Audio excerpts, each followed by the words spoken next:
Netflix gets into broadcast TV, DirecTV provides new options for local channels, plus a look ahead at Prime Day deals for July 2025. I'll cover all of this and more in today's video. Hey everyone, my name is Matt and welcome to Shall I Stream It? On this YouTube channel, I cover the world of streaming television in a way that doesn't make you go broke or go nuts. So if you want to keep up to date with all things streaming, make sure to hit that subscribe button as well as the notification bell so you never miss a video.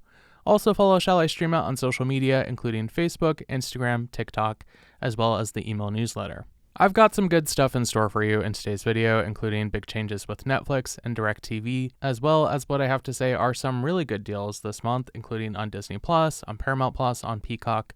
So first, let's go ahead and get into Netflix. Now, yes, Netflix is getting into broadcast television, at least if you live in France.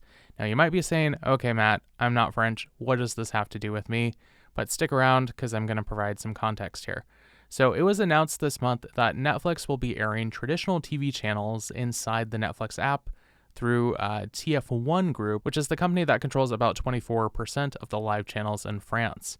They also have their own streaming service called TF1 Plus that is going to be incorporated into the French version of the Netflix app. Now, this is a big deal because this is the first time that Netflix has streamed somebody else's live channels through their app. And at times, Netflix has used other markets, including France, including some of their markets in South America, to test things out before they bring it to the United States. So on the surface, it seems like this could be a sign that Netflix wants to test out the waters in France before they strike deals to bring channels like CBS and NBC into the Netflix app in the United States. There are some analysts that have poured cold water on this theory, saying that they don't think it is likely, but here's what I think it could be a sign of, and here's my evidence for this. Now, they also recently announced that they're going to be bringing NASA Plus to the Netflix app. If you're unfamiliar with NASA Plus, it is the free streaming service that exists within the NASA app. It allows you to watch everything from nature documentaries, as well as get live feeds of things like rocket launches. So pretty soon, and by the end of the summer at least, you're going to be able to watch that through the US version of the Netflix app. I think that's going to be pretty cool if there's, big rocket launches or things like that. I think it's going to build a lot more buzz when people can watch it through the Netflix app. But NASA Plus, that is its own separate streaming service, which now is going to be housed, at least in part, through the Netflix app. So Netflix is showing this willingness to bring in third-party streaming services and incorporate them into the Netflix app. Now, at the beginning of this year, I made a video where I predicted changes that could occur in 2025 for streaming services, and one of them is that I predicted Netflix would look at what Amazon has been doing with Prime channels and decide to do their own third-party channels through the Netflix app. I do think that this could be a sign that Netflix is looking at perhaps the possibility of creating an infrastructure where then they could incorporate third-party apps like Paramount Plus, like HBO Max, and have these available as add-ons within the Netflix app. But time will tell, we'll see what happens. Next up, there's been some big changes to DirecTV streaming plans. Now, if you weren't familiar, earlier this year, DirecTV changed their branding of their streaming service options.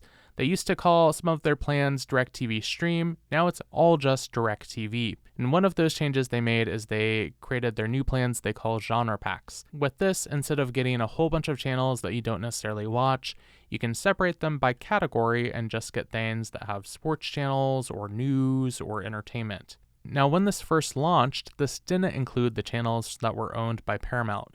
So things like Paramount Network or MTV, Comedy Central, also CBS.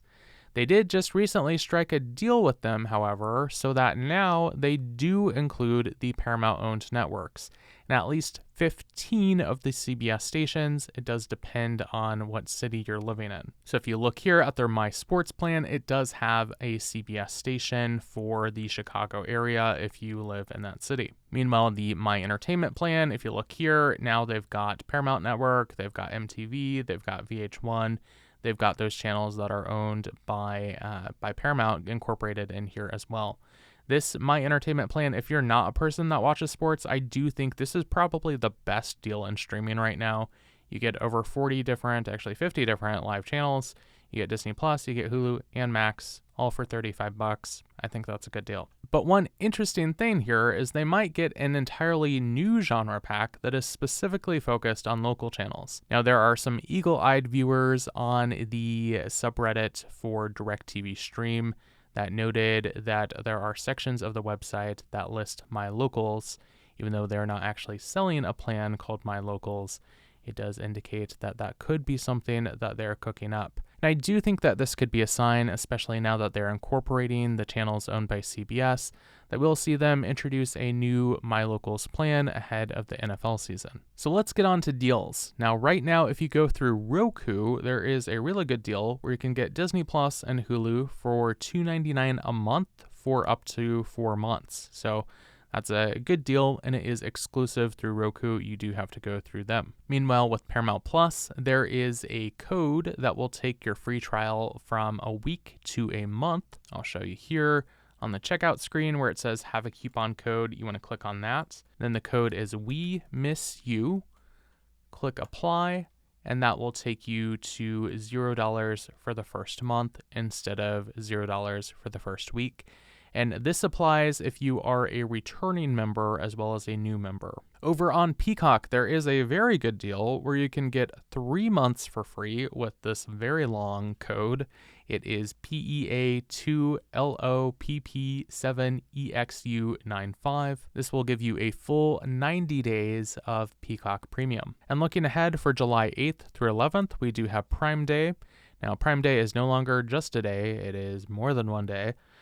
But you can expect deals on streaming players, on smart TVs, as well as on Prime channels. They do have some early deals that you can get on the Prime channels right now. You can get Stars for $1.99 a month. They also have their bundles. They have a new bundle they just released that has Stars and Hallmark Plus for $13.99. But for the Prime channels, I'd probably wait till July 8th just to see what they've got in store. Besides that, they've already got deals going on their streaming sticks. For example, the streaming stick 4K is already 50% off. Now, I'd probably wait till July 8th just to see if you can get even more than that. That is a possibility, so hey. And they've got TVs on sale already. This one is 38% off, so it is, a good time to look for a TV as well.